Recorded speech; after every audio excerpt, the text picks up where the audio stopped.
Hi parents, thanks so much for sending your kids to camp this week. We have had nothing but fun and a ton of learning. A couple of cold mornings too, but we've braved the way through it.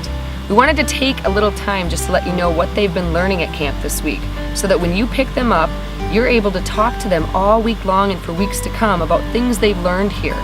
So we're going to take you briefly through our week. On day 1, we looked at who God is. We looked at how big He is and how He's seen even in the small things. How He never changes. That means as strong as He was in the Old Testament, in old days, He's just as strong now. We looked at things like the fact that He is in control of everything, the good and the bad, and He'll use it all for His glory. And we even looked at how He's right here all the time. He's not a faraway God we have to go get, but He's actually right here. And so the fact that He's 100% present in their lives and ours at all times, what are we exposing Him to? What a great question. And that led us right into day 2, where we started looking at the difference between dark and light. The very first thing God did in Genesis is He separated the two, and He did it for a reason. And in our lives, a lot of times we have sin that we allow in, and that light that we're supposed to be gets clouded by the sin. And so we really challenge the kids to look at what things are you allowing in your life that aren't letting your light shine as bright as it could. On day 3, we talked about heaven, and we talked about how to get there. We talked about the plan God gave us. Ask your kids to tell them all about the story of the dad and his daughter after World War I.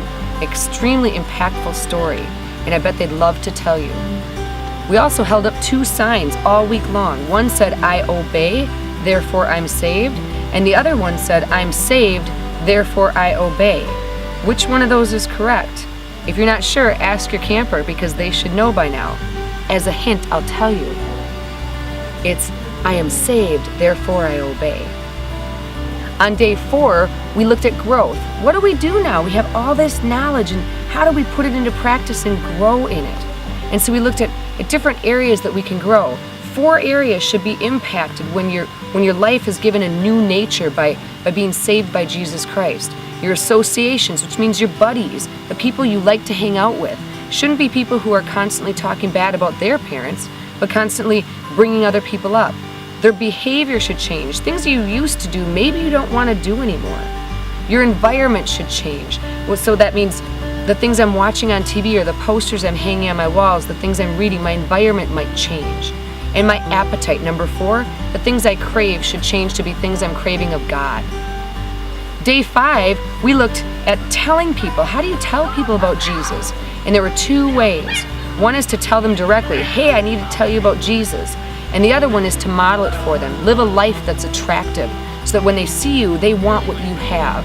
And we looked at lots of different ways to do that. I do want to tell you though, here's my takeaway point for parents. One of the things we talked about a lot is taking responsibility for what you did. So in your house this week, if your camper comes home and they do something, encourage them, say, "Hey, remember what you learned at camp? You need to take responsibility for what you did. You need to ask for forgiveness." What we do is, if we never see that we did something wrong, we never ask for forgiveness. And if we don't need forgiveness, there's really no need for a Savior. So even in those little moments in your house, when we can get our kids to see that they need to ask for forgiveness for things they've done wrong, those are teachable moments to point back to the fact that they need a Savior. We end tomorrow, this is Shot on Friday, we end tomorrow, and we're talking about jealousy, anger, and worry, and the fact that a life truly committed to God can eliminate those. And if that's something that interests you, then I challenge you to go to Psalm 37 and read it for yourself. Thanks so much for letting the kids come. They were a blast to have, and what a testimony to you. You must be doing a great job at home. Keep up the good work.